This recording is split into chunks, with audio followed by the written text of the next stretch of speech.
Welcome to all of you. My name is Eduard van der Haas. I'm a Market Intelligence Program Manager at CBI, and I will be your host for today's webinar on solo tourism as a European growth market. I would like to give you a few general and practical remarks to start with. So please note that we cannot hear or see you. You still do have the possibility to interact with us throughout the questions tab. We will consult these questions and answer them and a selection of them. You will also be able to look back and share this webinar as it will be published shortly on our website. Please also complete our short survey at the end of the webinar in order for us to gather your feedback on this session. And lastly, if you have any audio or technical problems during this session, we advise you to switch to the phone call modus to solve the problem. Main topic of today is solo tourism as a European growth market. And I would like to give you a warm welcome, and especially for our three presenters of today, our three tourism experts, starting with Alison Burgh. Alison Burgh is a sustainable tourism advisor and CBI market researcher. She co-founded Acorn Tourism 22 years ago, and she has worked with destinations and tourism businesses across all continents. She is also the head of sustainability for the Tourism Management Institute, and she's an independent green destinations representative. Our second speaker of today will be James Adkin. James Adkin is a program manager, Asia and Middle East at Explore Worldwide. They have 60% of their clients who are solo travelers, and he's the program manager for Asia and the Middle East with the products team. He's also responsible for a portfolio of a small group adventure holidays, including cultural discovery, trekking, cycling, and family-themed holidays. Our third speaker of today will be Anna Grodzki. She is managing director at Matoke Tours Africa, and they are a leading destination management company in Uganda with over 15 years of expertise. And she has successfully led the company towards sustainable practices and impactful tourism initiatives the last few years. So she and her team create unforgettable travel experiences in Uganda and Rwanda, reflecting their care and respect for the destination and its people. Going through today's agenda, we will start with a few opening remarks and an introduction about CBI. And we will go on with Alison, who will give you some input about attracting solo tourists. And she will also give you the main market opportunities and trends in the European markets on solo tourism.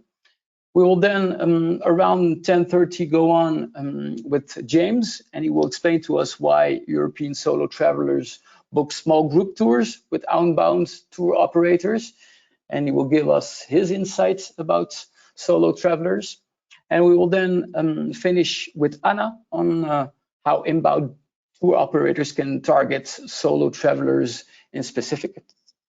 And we will finish this webinar with a last round of questions and answers, and we expect the webinar to end around 11:30. First of all, a few words about CBI. We are the Center for the Promotion of Imports from Developing Countries. We are part of the Netherlands Enterprise Agency, and our work is funded and commissioned by the Dutch Ministry of Foreign Affairs. Our mission is mainly to support the transition towards inclusive and sustainable economies. We strengthen the social, economic, and environmental sustainability of SMEs. SMEs are really our core focus group in developing countries, and we try, of course, to make it possible to connect them to European and regional markets. We promote and create decent jobs. We pay special attention to women and youth, and we strongly support women in management position and women entrepreneur. And therefore, we stimulate and contribute directly to a few sustainable development goals, like, as I said, decent work, gender equality, responsible consumption, and partnership for goals.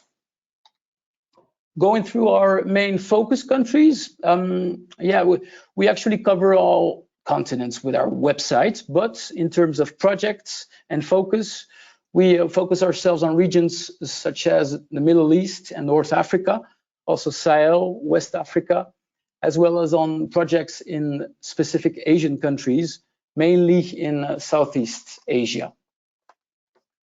We also cover sector-wise a lot of sector expertise. Our panel of sectors is quite large, with a strong focus on food sectors like fresh food, processed fruits, cacao, coffee, grains, but also on natural ingredients for cosmetics, for health products and food additives, as well as on home decoration and, of course, tourism. We mainly work with projects. Our projects rely on several support solutions for SMEs and business support organizations.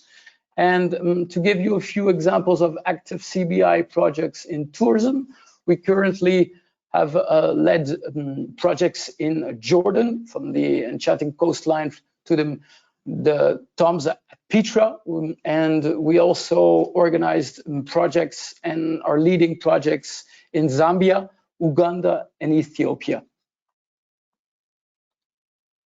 Our main resource, though, is still market intelligence as CBI. So with easy access and free of charge studies on our website, we really try to give you the most practical answers to your questions, like, for instance, which countries offer the most opportunities on the tourism market in Europe. And on the right side of your screen, you will see the front page and the starting page on our website of the tourist section. And you'll see that we work with sector studies, but we also pay a lot of attention to niche markets. And we also make studies about target groups. So our added value is really that our studies are free of charge, easy access, and actually we try to answer practical questions of exporters of developing countries, like, for instance, what channels should you use to enter the market, and what laws and requirements you have to follow, and which countries offer the most opportunities for a product. That's it for the introduction about CBI. If you can join us and let us know if you have further interest, of course, in our studies throughout our website, but also contact us directly through cbi.cbi.eu.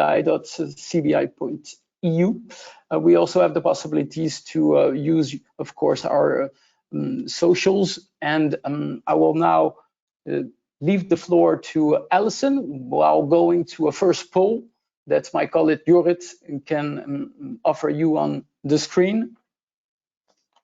Jorrit, can you put the first poll on the screen? We actually want to know what kind of and what type of enterprise you are. So please fill out the poll on the right side of your screen. And I see that there are a few answers coming on. So what type of company are you? Are you a general tour operator? Are you a specialist tour operating? Are you a travel agent? Are you a local guide? Or are you a trade association or business support organization? I see that there are quite a lot of answers coming in. And actually, there's a lot of balance I see between the different options. The biggest one at the moment I see on my screen are the general tour operators that cover several client segments that are very attending to this webinar today. There are 30% at the moment, even more than 30%. But I also see that there are a lot of travel agents among you, 27%. And I see also specialist tour operators that supply niche segments. You are 60%, 16% today. And I also see a lot of trade associations and BSOs among you. Very interesting to see. Alison, what is your impression about this overview of the type of profile that our attendees are giving us? Well, it's excellent to see so many of you here today. So thank you very much for joining. And in terms of general tour operators and niche operators, I hope you'll find this session useful. We'll be giving you an overview of the market, and then I think from both agents' point of view and tour operators, listening to what James and Anna have got to say, you'll find very valuable. Great, thanks a lot. Alison, I will leave you the floor and you will talk to us about attracting solo tourists. Huh? Yes, thank you. I'm going to give you an introduction. James, you've gone to the poll there, could you go back to the slides? Thank you. Yes, I'm just going to give you a bit of an overview of the reports that we've written. CBI have got 2 reports up on their website on solo travel. It's about market opportunities and how you can enter the market. So what I'm going to give you is a quick overview of some of the information that's in those reports. You can look at them yourselves on the website in more detail, but I think we'll also be sharing these slides afterwards as well, so that you'll have that information. So first of all, the really important thing about solo travel is that it's booming. It's getting bigger. It's been growing over the last 10 years or so, and 18%, nearly a fifth of global tourism bookings are made by solo travelers. So it's a key segment that really you shouldn't ignore, because there are a lot of opportunities in it. Thank you. So why do people travel by themselves? There's some survey work that was done by an organization called Solo Traveller World, who specialize in this market. And as you can see, the real key motivations for why people want to travel solo is that they want to see the world. They don't want to wait for others to decide whether they want to do the same things with them. They want to go ahead, book their travel, do what they want when they want to do it. And they love that feeling of freedom and independence that they've got. And although they travel solo, they also want to meet new people. They want that sense of personal growth, and they want to be able to explore interests that maybe their friends or their partners don't necessarily have. Thank you. So when we look at the different segments for solo tourism and their characteristics, I think one of the key groups to think about is different age groups. What we see is younger travelers are traveling by themselves, Gen Z and millennials. So that's really from about 18 up to 30, 35, pre-family groups. And then we're seeing a growing trend towards the over 50s, which we'll look at in a bit more detail in a moment. In terms of men and women and how they travel, they have different requirements, and the things that sort of motivate them are slightly different. You get a wide range of different budget travelers. They're not all, nearly, the biggest group is probably traveling on a budget. They're probably staying for longer, but there's this growing group of people who are spending more, traveling by themselves. Nearly a fifth of the market is looking for much more luxury. In terms of the purpose of why they travel, you probably think mostly of solo travelers being in the leisure sector, but business is also very important. People will travel by themselves on business, and then increasingly they're wanting to combine that with a bit of leisure and to really see the places that they're staying in a bit more detail. And the range of activities that people do is very diverse, closely connects with the adventure culture and wellness segments. Thanks, Edwin. So what motivates solo travelers? As I said, men and women have slightly different preferences. Women are more motivated by that sense of self-empowerment and self-discovery. They want personal challenges. They've got a preference for wellness and self-care experiences, but very important to them is also connections with like-minded people. Their greatest concerns are around safety and security. They want to know that where they're going to travel, they're going to be safe. Men are more motivated by adventure, exploration, and a sense of independence. They've got a preference for looking for physical activities and adventure sports. They're going to be looking more for those off the beaten track destinations. And they're more concerned about the cost of traveling alone, which can be more expensive. So they're more focused on what the cost is, and as I say, more women are more concerned around safety and security. Thank you. So what solos are looking for, what type of activities they're interested in. Another survey that was done, of this segment shows very much that culture and historic attractions top the list. Around over 3/4 of the people that were surveyed were looking for that historic and cultural attraction. But very importantly to that is also the beauty of the destination. Safety and crime and that reputation of the destination for being a safe destination is very important, as well as the local cuisine and the food from that destination. People love tasting what the local food is. They want good access to nature, and they very much want a welcoming, friendly destination and feel that they'll get a good welcome from local people. Good traveling, good weather, climate, also very important. And then, as I said, the destination's reputation, being good value for money. Doesn't mean to say it has to be cheap, but it means that for whatever sort of level standard you're getting good value. And then the available of interesting adventure activities. Thanks. So we looked earlier at the different age groups, and we know that the millennial age group up to about 30, 35 are probably the biggest group of solo travelers, but globe-trotting baby boomers, the over 55s, are now really transforming that whole solo travel market.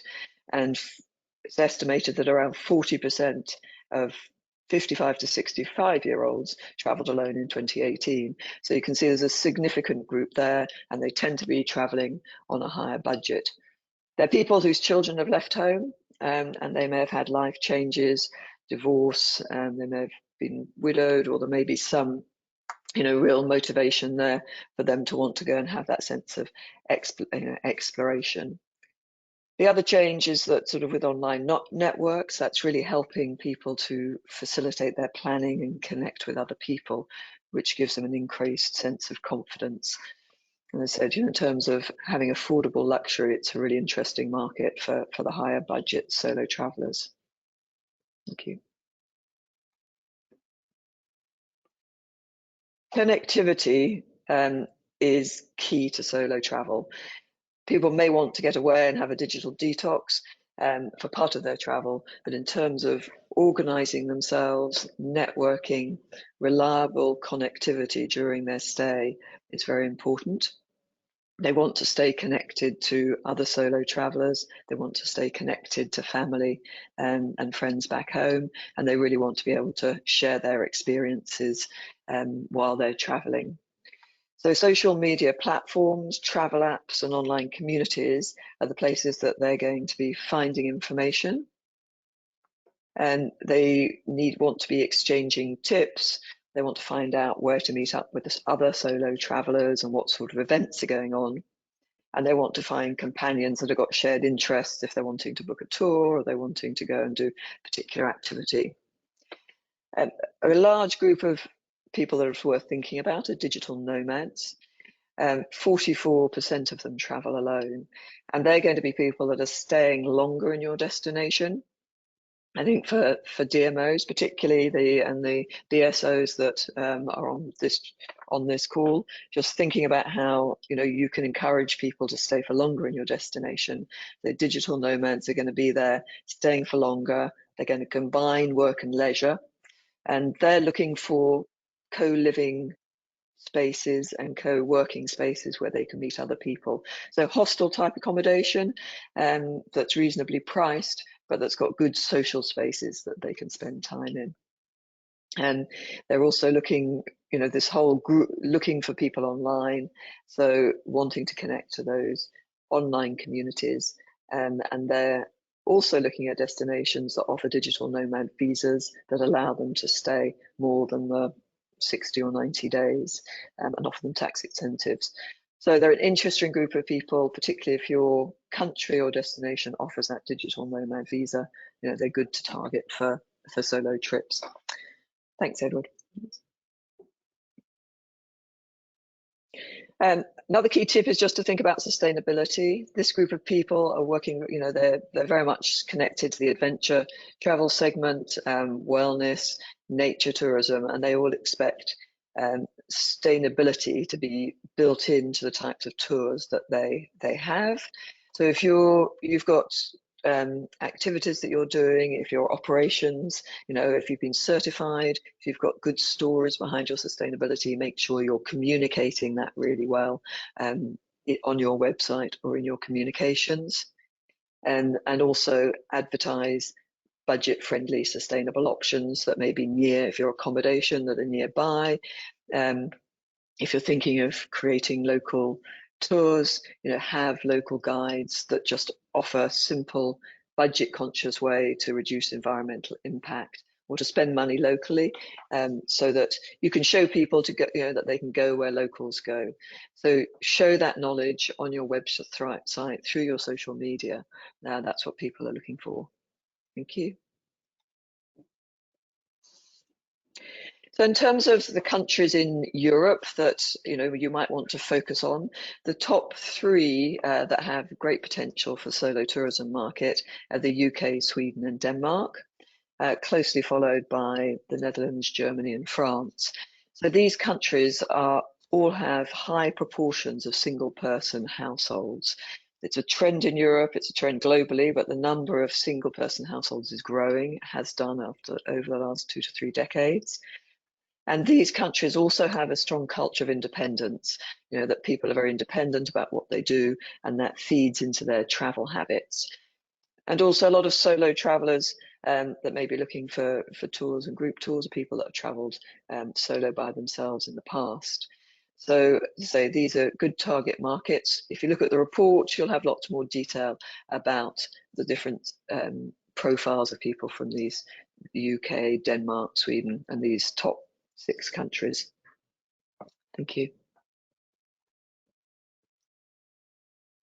So although solo travelers set off by themselves, they book their tours by themselves, and they're very independently minded, they actually enjoy meeting other people. They want to meet local people and they want to meet like-minded travelers. Thank you. They also want flexibility, and of the trips that are booked, they will book their trips independently. Around 90% are using or book trips online without using an agent or a travel advisor. 62% are using smartphones to do their research, to plan and book through online platforms. So it's really important that your website is mobile friendly. And well over half solo travelers take group tours. So you may think of solo travelers as booking everything for themselves individually, but in fact, at well over 50%, and some stats look at maybe 60, 70% or more of that, those independent travelers are actually taking group tours as well at some point in their travels. And of that, the women are most likely to book those group tours. Thank you. So if you're thinking about targeting this market and you want to have an effective marketing strategy, It's very important that you include very targeted content that speaks directly to these solo travelers that have a desire for independence and growth. And you want to build trust with them. You want to share testimonials and stories from other solo travelers so that they're confident that you, as a local tour operator, know that you welcome single travelers. And you want to engage with them through your social media and through travel blogs, or through online travel agencies are a great place to promote your tours. As I said earlier, having a mobile friendly website where people can find you, and finding an easy way to book travel options. And just if you look at this screenshot on the right from We Road, which is a tour operator that specializes in adventure travels for solos, you can see that when you go on their website, your destination, whether it's in South America like Peru, is going to be competing against destinations globally. Jordan, Dolomites in Italy. When solo travelers are going onto a website to have a look for tours, they're looking globally. People haven't necessarily decided which destination they want to come to. So you really need to think about how you promote your destination as well to solo travelers. Your competitors aren't just your neighboring countries. They are they're not just your neighboring countries, they're global. So you really need to stand out across, in comparison to other countries as well. Thank you, Edward. So the best three sort of key channels to reach, just to sum up here, really the three sort of key channels if you want to reach solo travelers are through online travel agencies. So if you're a general tour operator, or you're a tour operator that specializes in independent niche, you can put your tours up and promote them through online travel agencies. And you can encourage direct bookings by doing your own, strong marketing campaigns through your website or through your social media. Or very importantly, you can work with an agency, with a tour operator, an outbound tour operator from Europe. And that's really where I want to hand over to James, who's going to give us a much more in-depth look at how tour operators from Europe are working with the solo travel market. So thank you, James. There'll be a link on the slides that come around to the CBI's report on solo tourism. Yeah, thanks, James. Great, very interesting. Thank you, Alison, and welcome everybody. Thank you for joining us. So I am talking about Explore. We are one of the small group adventure tour operators, a global company. Started one of the original ones, started in 1981. God, the world has changed a lot since 1981, and travel has changed, and we've adapted. But essentially, it's always been the same idea of bringing together a small group of largely people who don't know each other, maximum 16 people, to go under the skin of the country, meet locals, do it in a responsible and fun way, and not only learn about the country and share the experience, but also make friendships as well as they go along. So it's grown since those days in 1981. There's over 100 destinations worldwide, and it's not just cultural discovery holidays. We've now branched out into family holidays, which is a really successful formula, cycling holidays, and walking, as well as 80% of what we do is discovery, so cultural adventure. So who are our customers nowadays? We found that over time, the UK and other countries, English-speaking countries, have got older. So our average age now is around about 68. It does change slightly, as you'd imagine, with the themes, but late 50s by and large. But you'll find in a typical group, you can see there a group that just returned from Turkey, and you'll find people in their 30s, 40s, all the way up into their 80s. And of a typical group, you'll find a mixture of around about 60 sorry, the graphic there is slightly off. So it's 62% female and 38% male. So it definitely appeals more to women. And I think Alison talked to some of the reasons as to why. And one of the changes that we're experiencing at the moment is we're expanding internationally. So our market, we've got an office in North America and Australasia.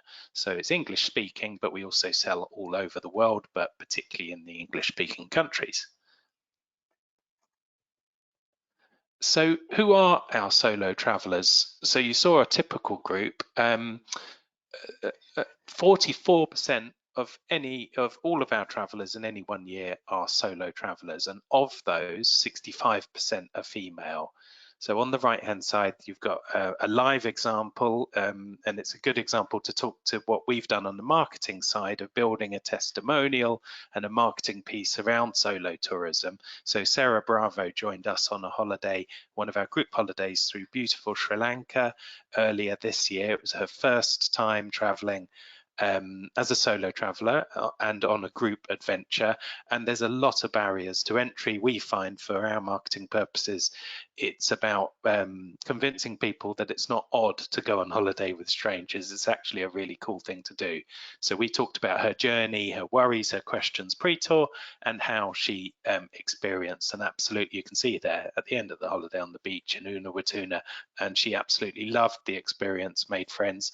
And one thing to say, they don't necessarily live alone. So Sarah lives with her husband, her children at university, and not all of our clients are alone. They might have lost partners, they might be divorcees, or they might simply have different interests or different work commitments, and that leads them to travel alone. The last thing I'd want to mention is that as time goes on, the importance of our solo travelers having their own space increases. So people are increasingly wanting to pay a little bit extra to have their own guaranteed single room. So that's 64% of all of our solo travelers want to have their own single room. So that's particularly important when you're negotiating rates with hotels for the single room supplement to make it as low as possible, because it's an expanding market, as we've talked about, and to have an allotment that covers that.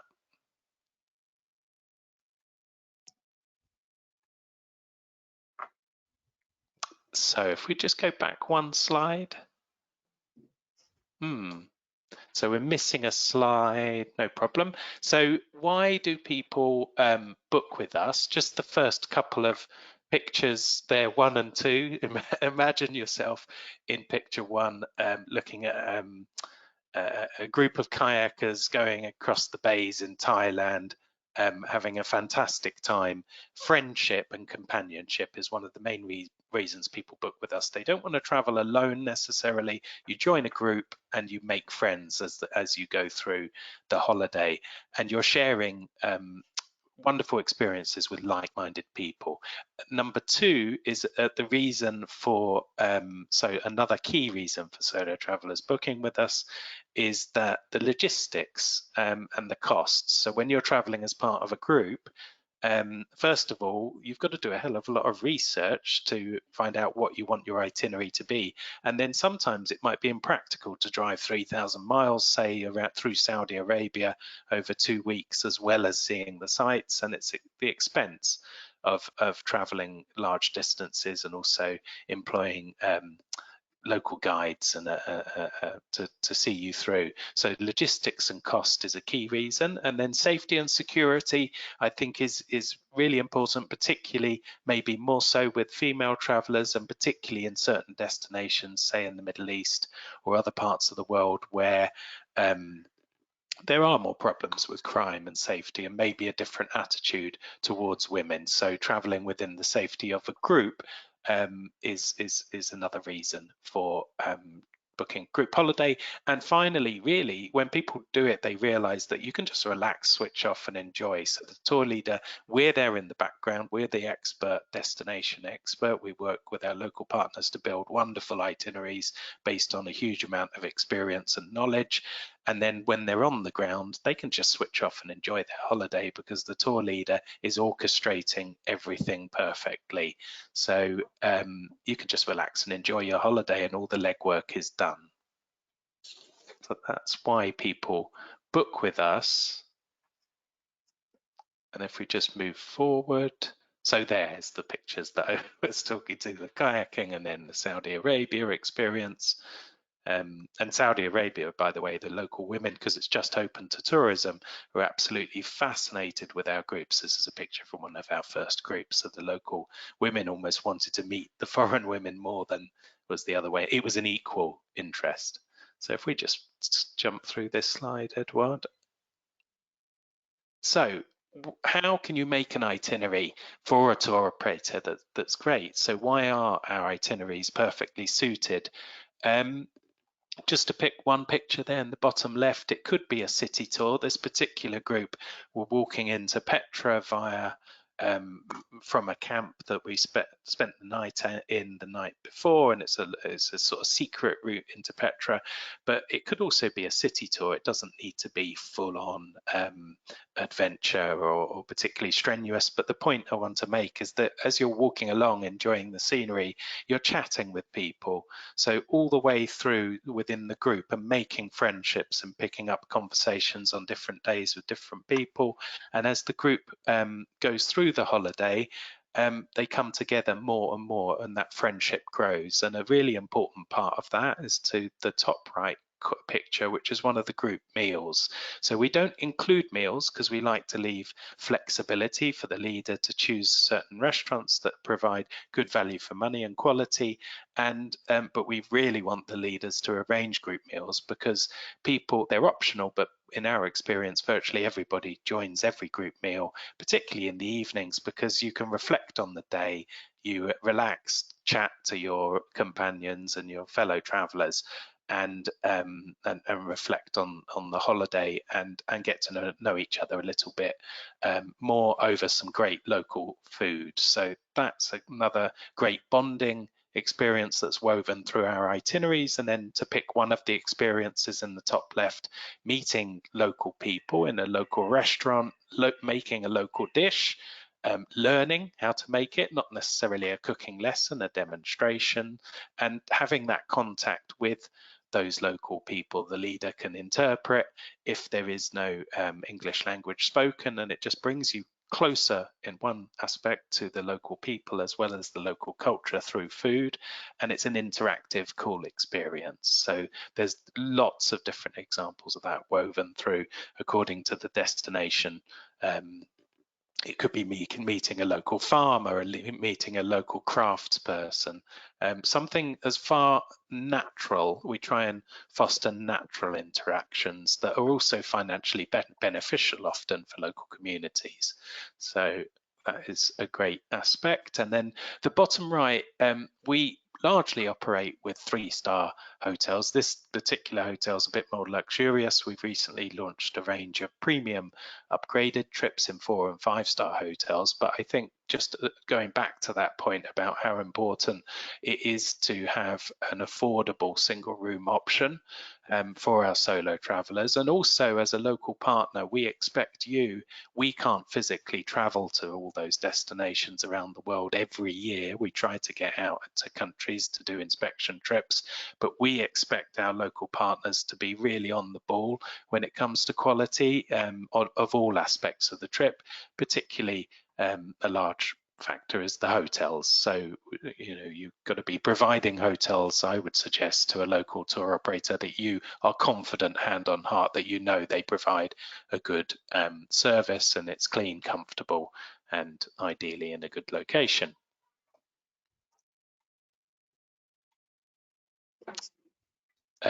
So the leader is super important. It brings it all together. The leader, a great leader, will make a good trip fantastic, and an average or poor leader will really ruin the experience. So my advice to all of you when pitching these trips to tour operators is to make sure you've got a good understanding of what the tour leader's role is. So it doesn't mean that you have to have worked as a tour leader. I think it maybe helps. You could, but if you haven't done that, you can join a group with an experienced leader to see them in action. And you can also join the training. We provide training for our partners around the world, and we always encourage our partner staff to also join that training to learn about the expectations that we have around leadership and our tour leaders.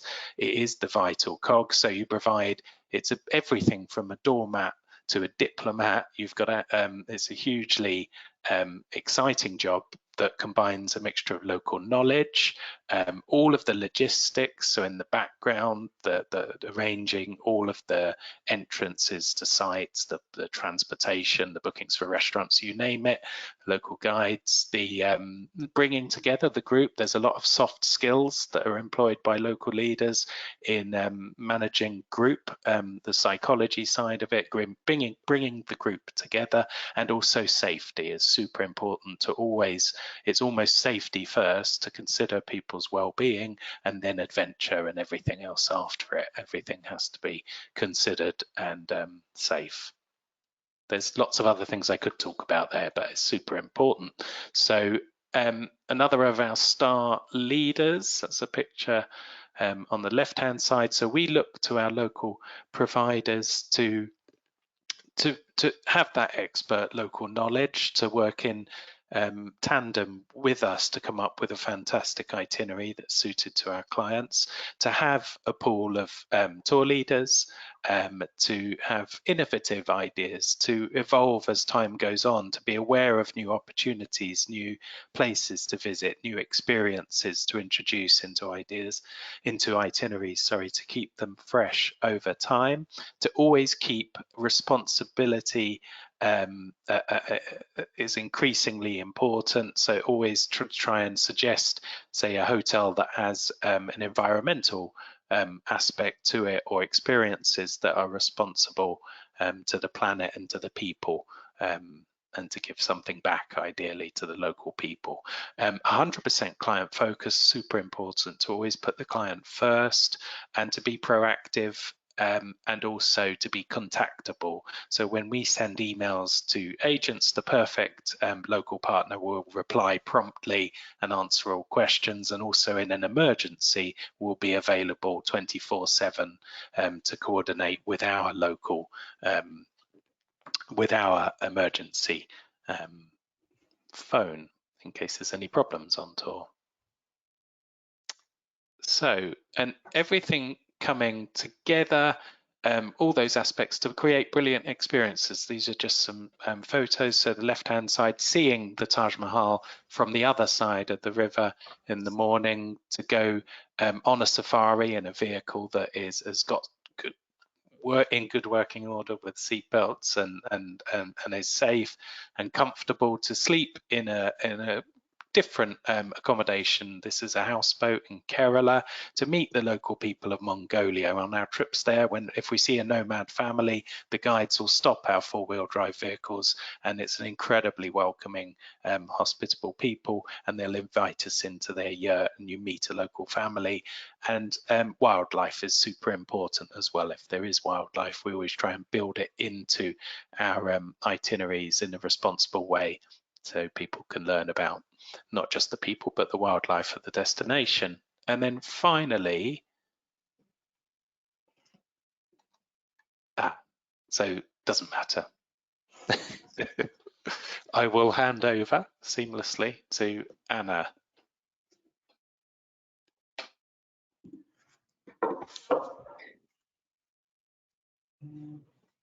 Thank you very much, James.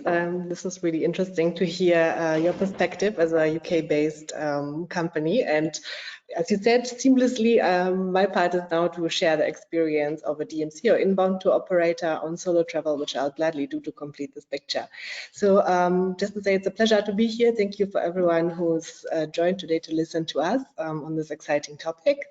My name is Anna Grodzki. I'm the Managing Director of Matoke Tours Africa. We are a DMC based in Kampala in Uganda in East Africa. We have been based here for more than 15 years. Personally, Uganda has been my home for over 13 years, and this is also the time I have worked in tourism and enjoyed every moment of it. That's why I'm always happy to share our experiences. As Matoke Tours, we offer FITs and group tours, which often combine the highlights like gorilla and chimpanzee trekking, national parks, with off-the-beaten-track adventures, cultural immersions, and we like to include regions which are less traveled as well for an exclusive feel of our tours. We offer an extensive range of services to our partners. We have a B2B focus, so some of our services tie into our sustainability commitment as well. We do sustainability advice for our partners. If they have a particular cause that they want to support, we are happy to help them assess a particular project, to advise on how to really operate their tours responsibly here. And we also offer extensive marketing support and destination training. So we do offer services like helping with content around product, around sustainability, around the destination, but also destination trainings to really make sure our partners are aligned, have up-to-date product knowledge, but also really are aligned with our values, and we are on the same page about how tours are going to be operated and what the experience is going to be for our travelers. Lastly, I'm going to proudly mention that some of our sustainability efforts have been recognized most recently with the One to Watch award at the WTM Responsible Tourism Awards, which we are obviously really proud of. I will briefly share our mission statement as well, which is something that we definitely live by. So we do share our love for Africa and for travel by creating unforgettable travel experiences, which reflect our care and respect for the destination and its people. And I'm going to tie back into this when I present my product to you as well. But just to say, this is kind of something that guides us in our holistic approach on how we really combine and put the customer experience first, but we always make sure that we also tie it to our values. And that's in particular a big focus on how to create positive social impact in the destination as well, how to grow the tourism sector further, so how to also have a contribution beyond what our company does, but on a bigger scale on destination level as well. So just to tie back on the solo travel report that Alison presented today, I think the how or why should tour operators focus on solo travel is quite clear. It's a very growing, it's a growing niche. 18% is already, I don't know if we can still call this niche. It's quite a significant part already, and I think we just expect more growth there. So I think this is quite obvious, but I'll be happy to share a little bit on like how we approach this process on our company side. So obviously we look into how we can further diversify our product portfolio, our partner portfolio as well. So obviously solo travel is something that was interesting to us. We do keep getting inquiries for solo travelers. But to be really honest, in the last few years, especially before we fully ventured into this, it was very difficult for us to really offer the right product at the right price.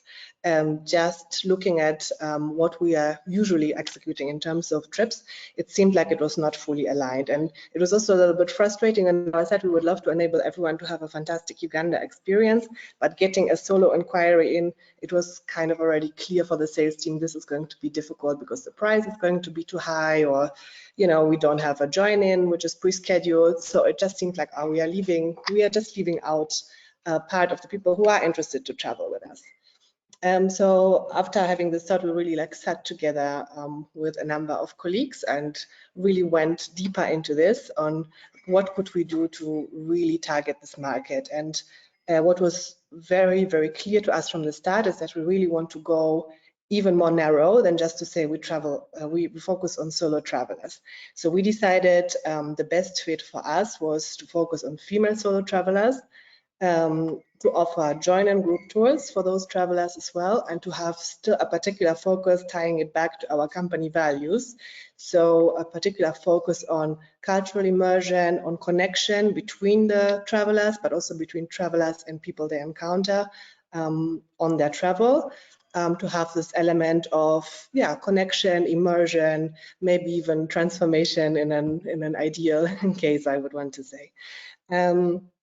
So having gone into this and decided this could be something that could be a really, really good fit. We were quite aware of this is a very small niche we are targeting, so we don't expect this now to be 30% of our business, but we were sure that we can provide the right product to find the exact right partners to be fully aligned and to offer a great experience, and for it to make a small part of our business volume in total, but that we would be able to execute this trip successfully. So after this initial thinking process, we really went into what are the challenges, what are the opportunities, in particular in Uganda for us as a company. Just to say as a disclaimer, this is really like, this applies to us as a company. I think for other companies, even based in Uganda, this could be very different. But to start with the challenges, cost is a very prohibitive factor. This is because we offer full service packages with an excellent experienced guide with a private use safari vehicle throughout a multi-day tour, meaning if we have a single traveler who did not join a group tour, the cost would be very prohibitive because that's a big cost factor in the entire itinerary and it has to be carried by one person.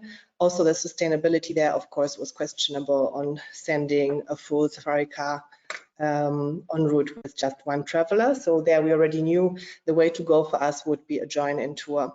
Then maybe on the destination marketing layer, if we looked at this, I think we can say that Uganda is maybe not top of mind for travelers as a solo travel destination. Although it is absolutely suitable for that in terms of safety, security, experience. But yeah, it's just not something that was in place. So we also knew if we are going down this route, it's like we have to do the marketing, so to say, very targeted. It's not something that we can tap into kind of on a bigger scale, which also makes it a little bit more difficult and a little bit more costly. Then lastly, in terms of product, many of our travelers are couples, are multi-generational groups who value their privacy, who value exclusivity in their travel. That means we select accommodation, for example, that have like really private cottages. Yeah, we offer always the option to book a private boat trip instead of a join-in boat trip, things like this, just to give an example. So we also saw, okay, if we are going down the route of offering a join-in group tour for female travelers who are actually looking to connect with their fellow travelers, we need to create more space for this in our itineraries. So yeah, what kind of accommodation do we use? Like, is the accommodation set up in a way that it just allows for bigger group gatherings, let's say, or are we doing activities where it's actually not the purpose to make it exclusive and without disturbance from others, but rather to open it up to more connections. So product is something as well. I called it here a challenge, but of course it was more of a to-do list on what we knew we needed to do, the work we needed to put in to be set up for this. But then on the other side, the opportunities, going into creating a very specialized product like this is something that just fully aligned. We can still go back one slide. That fully aligned with what we do as a company. We are really a specialist in concept itineraries, and it's something that we want to explore further beyond just solo travel, but also centered around other concepts that our partners would like to explore. So it also felt like a very good fit.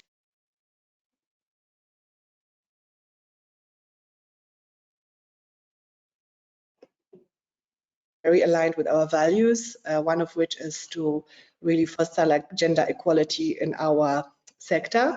We looked at like how many women are employed in the sector, which jobs do they usually have. So it was quite clear that, for example, we don't have many female tour guides to work with. Yet we were very clear from the beginning on this that we absolutely need a female tour guide for a female-only group tour. Not only because we thought it would be a preference for our clients, but we also thought it's very important for us to also have a female narrative, like a tour guide. And James mentioned that already before, like really makes the experience, and the experience is particularly great if there's a lot of personal sharing as well on how they experience life in their country, yeah, their professional environment. So for us, it was also really important to be able to provide this female perspective. So we also took like this venturing out into this niche a step further and really went into making a commitment on how to support women in the tourism sector. We successfully piloted a female tour guide training. We offer a female leadership training in tourism as well, next to other initiatives that we try to support. So lastly, on the side of opportunities, we also saw that the target group is growing. It's there. It's like viable enough for us to really venture into this. So after doing this more, how can I say, more like data-based or more fact-based exploration, I want to tie it back to what I said in our mission statement about our love for travel and for Africa. We really took it more on a personal level on what would we want to experience, or what have we loved experiencing, like while living here, or what were those experiences that we would love to recreate for our clients. And I think that has been a very, very rewarding process to really sit with this a little bit and also make it more personal, because we realized that all of us who were involved in this process, like we were really seeking out women-focused spaces, like that could be associations that we had joined, professional associations like women travel leaders, but also solo female traveler networks. We really went into our own experiences and experiences of our friends. Like if I'm here because I'm a consultant for a company for, let's say, 6 months, but I also want to get to know the country, like what is important for me? It's important to connect with others, maybe exchange with others about my professional life. If I don't have a fixed team I work with, like that connection would kind of be really interesting for us as well. So from all this thinking process, we next slide please, we developed our pilot project, which we call Traveling Sisterhood Safaris, which basically tied together all of this process that I just described. So this is a join-in group tour for female solo travelers who are looking for a safe, authentic, and impactful experience. It's done by women, for women, as I just described, and had a particular focus on things like working with a female tour guide, female-owned accommodations, female rangers.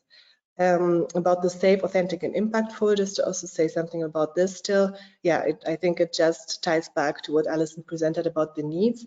Of course, as female solo travelers, safety and security is always a big concern in terms of is the destination suitable, but also how is the tour organized, is safety and security guaranteed. So this is one aspect that we looked at. We also extended it obviously towards like the female tour guide. This is where we also uncovered some gaps. Let's say we had accommodation we worked with where accommodation for a female tour guide was, let me say, a single room for a female tour guide was not guaranteed, which we considered to not be safe. So it also helped us in the product development process to realize what gaps are still there that need to be addressed by a tour operator like us in the sector. About the authentic and impactful experience as well, tying back to the needs that we heard, that especially female solo travelers have. This is also something that really resonated with us. So it's not only having conversations and space for conversations, but also having like leisure time versus activities. If we do obviously an itinerary focused on wildlife experiences, we will try to maximize maybe the game drives, but here we really looked at, okay, where do we build in space for conversations, for just basically sitting together and having a shared experience, but also how do we foster connections between our group and our activity providers. So maybe in some of the pictures you can see, we decided to work also with some women organizations there. This was also to just like give that additional perspective of how do women live in Uganda, what can we learn as travelers from, you know, amazing like role models in their communities and the work they have been doing, like what do we have in common. I think this is something where this transformational and learning aspect comes in, which is also really important to us. Like customer experience always comes first, but we also absolutely know we have the responsibility to also create positive impact for everyone we work with in the destination. So it shouldn't be a relationship where benefits are extracted only, but also we need to make sure we leave more behind than we have taken, right? If we really want to have very impactful tourism.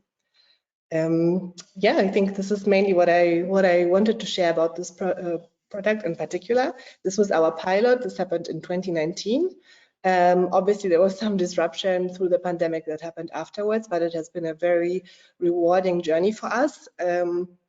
in the sense of, I really feel it gave us a even clearer sense of self, of who we are as a company, what we stand for, who we want to work with, and what's important to us.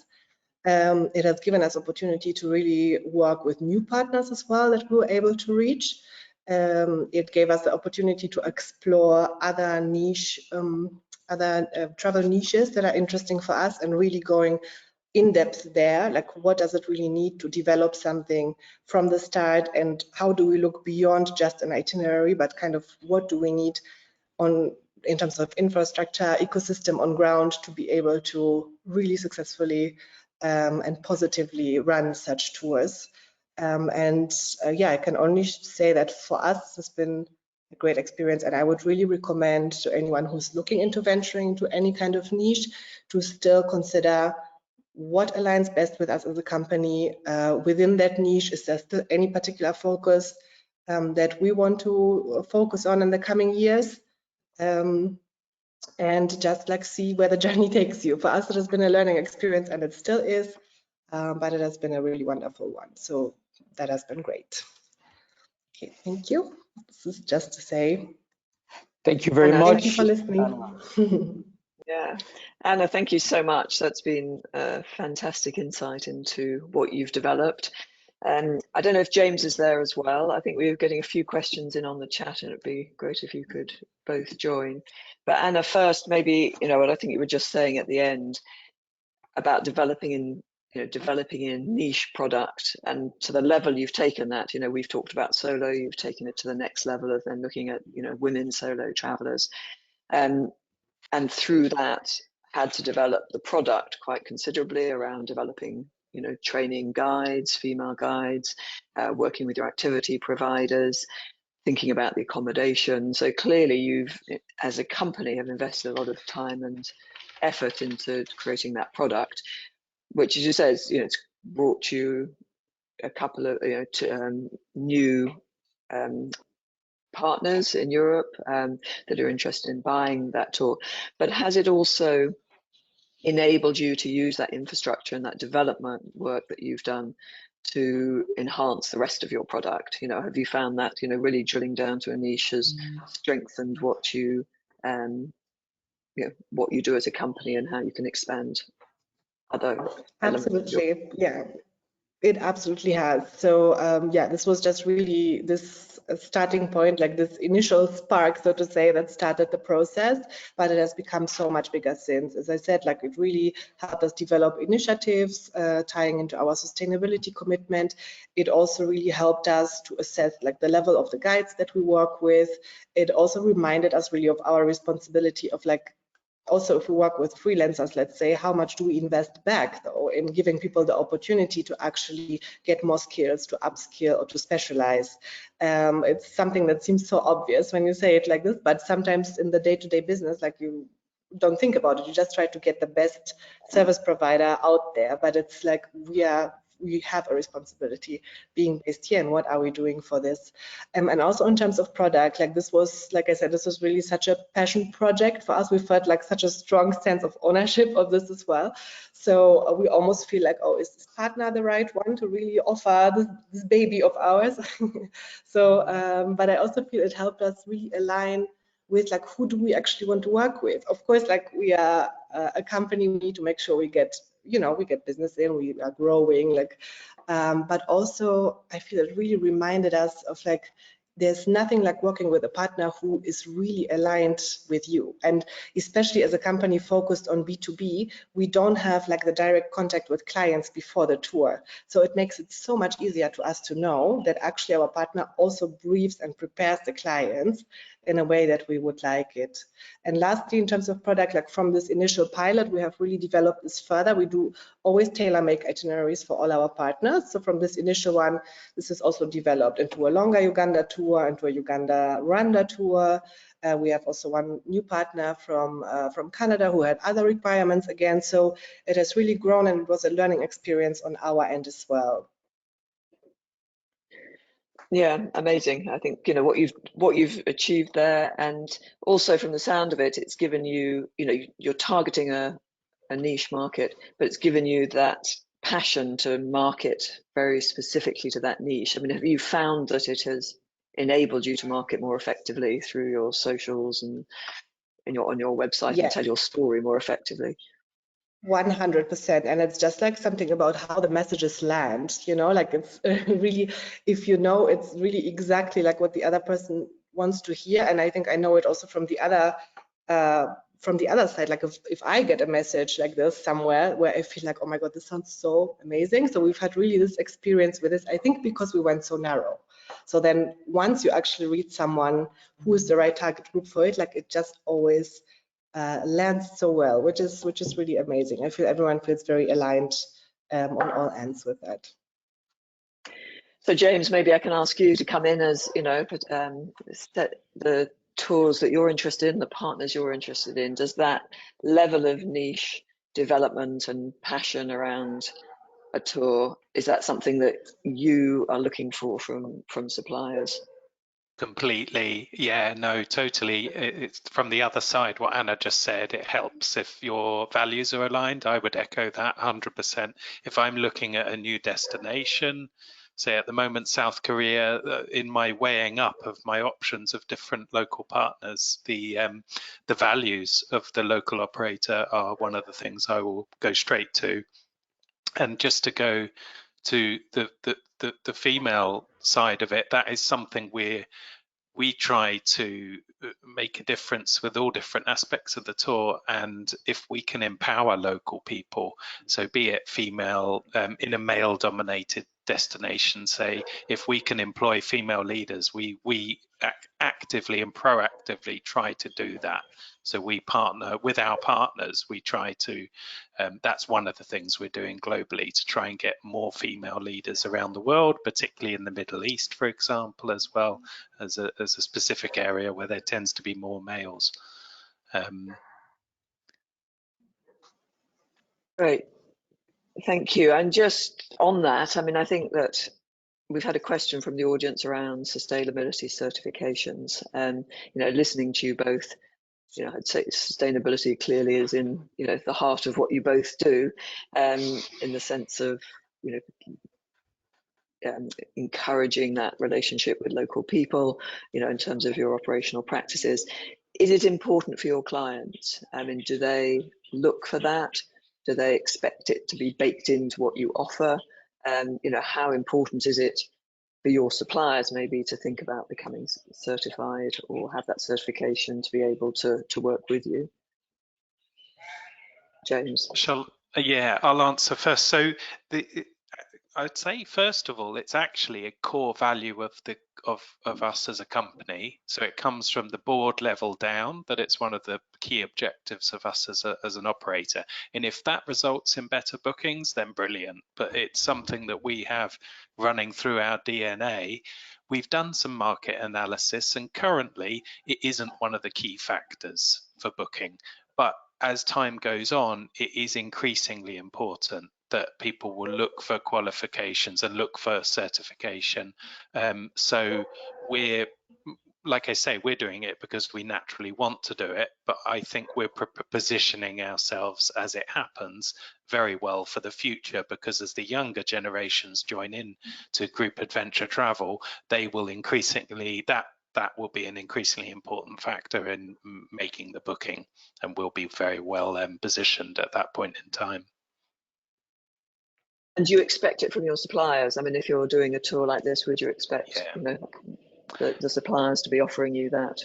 Yeah, definitely. I don't look for certification necessarily, but I think you can see it in practice, and you can see in the choice of local subcontracted suppliers, and in the way that the tour's put together. It is definitely a really important factor. So Manna, from your point of view, are you doing it because you feel that you need to do it to reach the buyers? Are you doing it because it's a company ethos? Are you doing it because that's what makes a great tour and sells well? Yeah, I think it's probably a combination of the second 2 points, really. Like, I feel it's something that has been, yeah, like also what James said, it has been part of the DNA of what we do, of who we are as a company. And we also see it in product, like it just increases the quality so much. I think in particular our focus on people empowerment. So maybe also to say about certifications, I feel a lot is happening right now in Uganda in terms of sustainability, certifications being more accessible. It has been a difficult process. Let's say maybe 10 years ago, it was definitely not easy to even get the training or to get certified. So we had kind of opted already to have also our own definition of what we think we can do. I mean, we are based here, we have an understanding of the sector and society and the country. So I think we opted to listen, to know what the needs are, and to kind of find a way forward for us on how we want to address it and where we want to really contribute. And now with certifications coming in, I think it just makes it easier as well, maybe to benchmark or to compare on an international level for potential new partner to know, okay, we are aligned because you have this certification. But before this, I feel it is something that has been ingrained in how we work. We've had a question about different age groups of how different age groups work together. If you've got solo travelers joining a group, do you tend to group them by ages? Does that work well, or do you have a diverse mix of ages, James? Yeah. How do you find that? Before you answer that, James, I think it would also be interesting for us to share a poll about what you're saying, Alison, because it's a very important point. You've talked a lot about how to target solo travelers. And we have a poll actually that can give us a little bit more information about the audience and what the main targets are for our audience today. Are there baby boomers that are targeting for in priority? Are there Gen Y? Are there Gen Z? Joris, could you share that poll with us?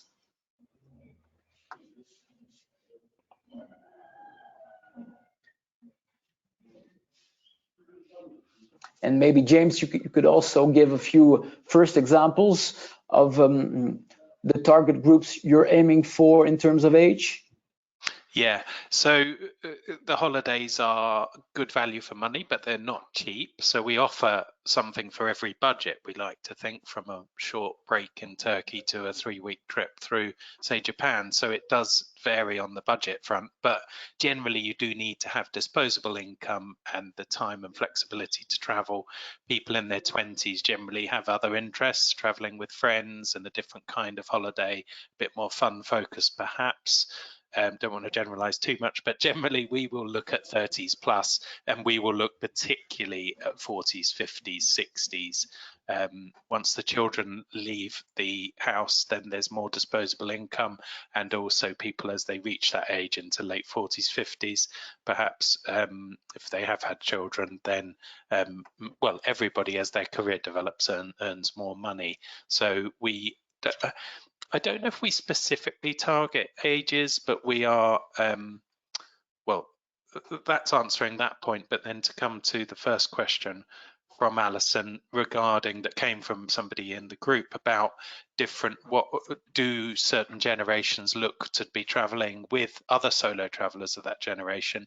We're all inclusive. We don't want to exclude anybody. So we accept bookings of all ages. In my experience, the very best groups have a selection of ages from 20 to 80.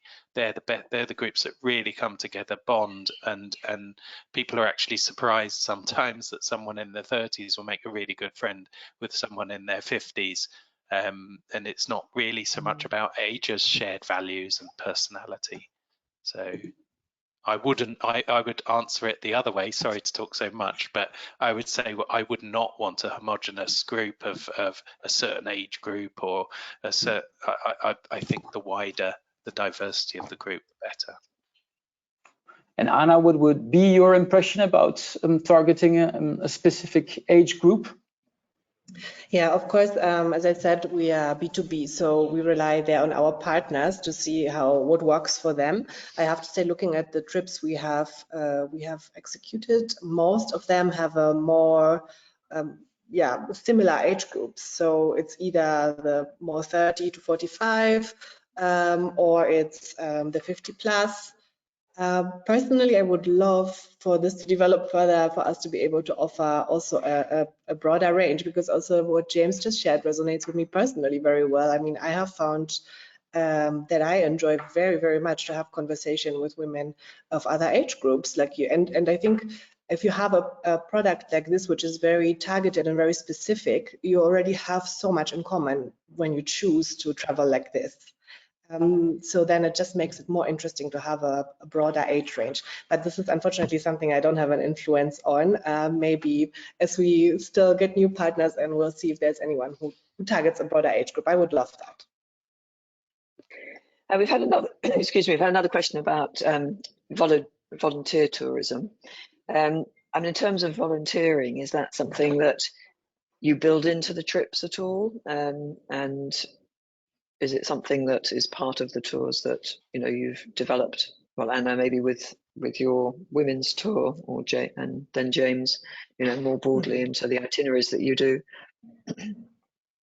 Yeah, we have not included a volunteerism element in it. I do see how this could be a good fit, but I don't feel we were ready for it, or even now, I don't think we are ready for it. Like, just because like volunteerism can be so amazing, but also damaging. I'm like quite aware of it, just depending on how it is done. So for us, it would really require to source the right partner, but I think it would also require a lot of like education towards the travelers, actually, for them to be aware of the impact they are going to have, biases that they are maybe coming with, and how that might, what that might inflict like on the people they are working with.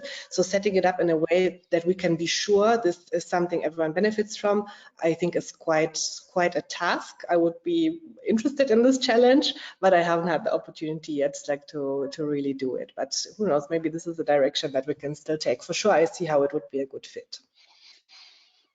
We also have actually questions about price segments. For instance, Natabi Roots was asking, can solo travelers be a luxury? Because she has the feeling that most of them are budget. What is your impression of that, James? Yeah, no, I think people, can achieve high incomes at lower ages. I don't think, certainly the people who travel with us, the solo travelers, tend to be very financially well off, so it's not a factor. What about you, Anna? Is the price factor I would agree. Issue? I would agree, and in our case, yeah, like I already said, we have a specific product in terms of like it's always a multi-day. We always have a guide, private safari vehicle, and so on. So we kind of don't target like by default with that, unfortunately, the more budget travelers. So I don't think this question like arises so much on our end. So I absolutely see it in the mid-range and the high-end brackets. Obviously, like there's also a lot in terms of budget travelers, but I don't think, well, within Uganda, we are not the company, I think, that is maybe the best suitable for this, and we are just aware of it. So yeah, we focus on what we know best. And we've also had a question which ties in a bit, Anna, with what you were sort of talking about, needing to educate visitors around volunteer tourism. And there's a question about, what do solo travelers do in terms of how much do they understand sustainability, particularly if they're traveling to Africa, was the question. But have you got a role as tour operators in educating your clients and potential visitors about how to behave sustainably? I mean, you both say sustainability is embedded in what you do, it's the DNA of your companies, and you have control over the product to a certain extent, but how much can you actually influence your visitors as well to behave in that way and understand what that means in terms of the people they're visiting and the impact they can have on those places? James? Yes, I mean, it's an increasingly sorry, I thought it was going to go to Anna, so my mind went blank. So sorry, I was thinking, as you're often the first, you're reaching the much broader range of exactly international clients, aren't you? So is there information you're putting on your website 100% or in your itineraries that you send? There is. The reality is some people don't even read the tour notes until they're on the plane. So the key is the leader to be the the voice of Explore in terms of that messaging.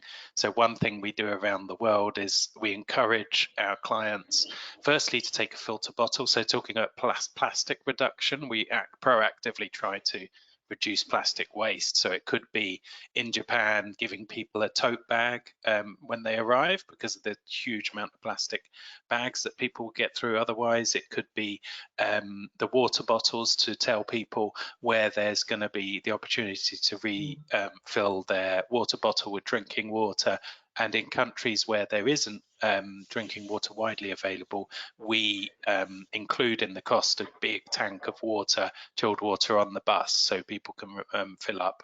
So that's a very specific example. It will also be around interaction with wildlife, so to guidelines around what to do and what not to do. And it'll also be the leader sometimes explaining why we don't do certain things, such as visit Yala National Park through Gate 1 in Sri Lanka, which is over touristed and not managed well, where the Jeep safaris are quite aggressive because the drivers want their and the guides want their tips, so they will be harassing the animals effectively because they're driving too close. So sometimes the message will be passed by the leader to explain why we don't do something that quite often is a key selling point for our competitors. Thank you. James, can I ask you another question that I think would be of interest to the audience before we run out of time? But in terms of suppliers that want to meet European buyers like yourselves, your companies, how do they make that first approach to you? And how do they stand out amongst all the many people that I'm sure are trying to contact you as suppliers? Tricky. So a cold email is quite often not the best approach because we don't know the supplier. Sometimes it works. I would say a combination of factors. I think going to trade events, so events such as the WTM in London or the ITB in Germany are a good opportunity to meet tour operators.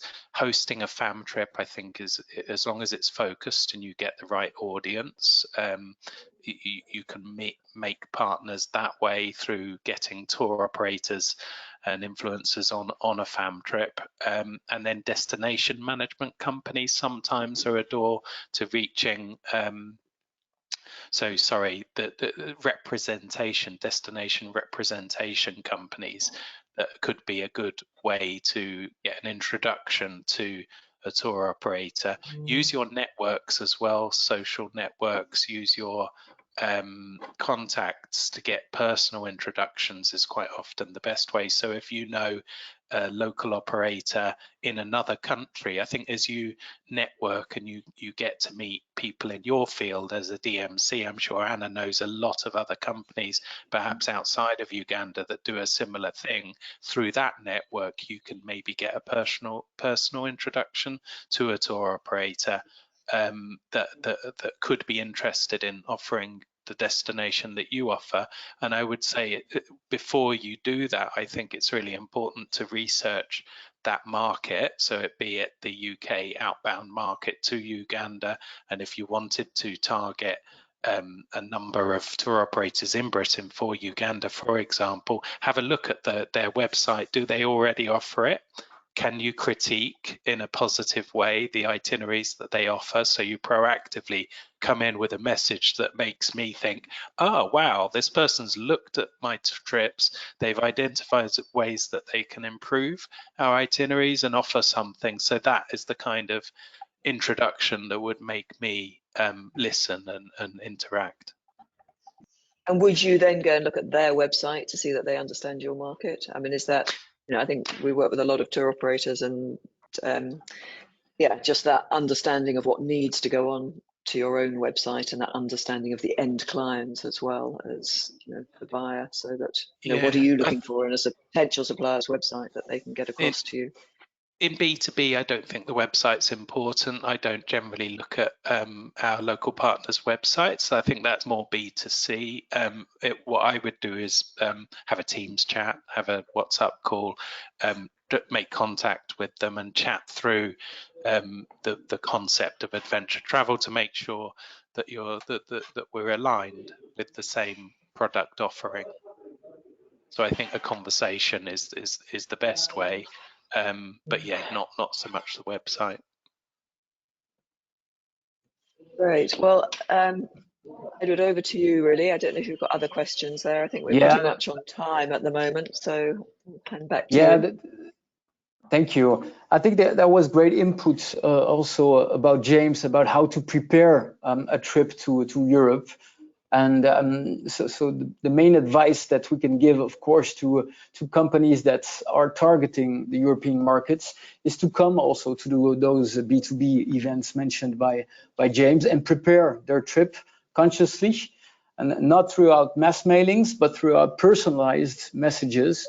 And like you said, James, the fact that you want to have the feeling that they know your profile and that they've looked your website, that makes a difference, huh?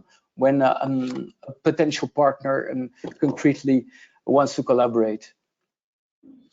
Yeah, definitely. It can be hugely expensive going to Europe and physically meeting people, and it's a really busy show.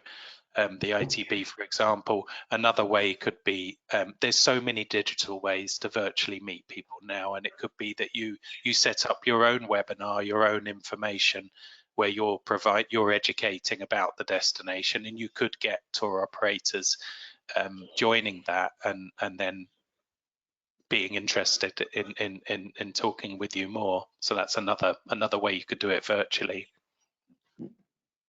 Yes, indeed. Anna, do you have last tips you can give to companies that would like to reach you directly, and how they could do that?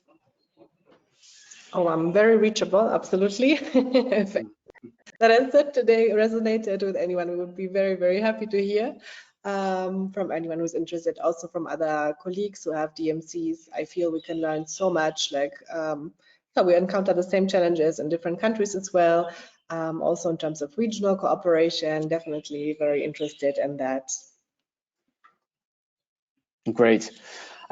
It is now 11:29, so yeah, for me it's time, of course, to end this session, and I think it's been a very valuable session with very concrete input from you guys, your field players that have large experience also with developing countries.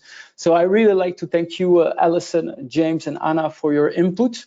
And for you, the audience, please keep in mind that you will be able to look back and share this webinar as it will be published shortly on our website. We will also, of course, have a look at the questions that we haven't answered at the moment and try to come back to you with concrete input. Please keep in mind that our free of charge website is also important for you in terms of searching the right markets and the right channels and gathering the right information. So yeah, we look forward to see you on our website. And yeah, I would like to say and wish you a very nice day, of course. Thank you very much. Thank you. Thank you. Bye. Bye-bye. Bye. Bye.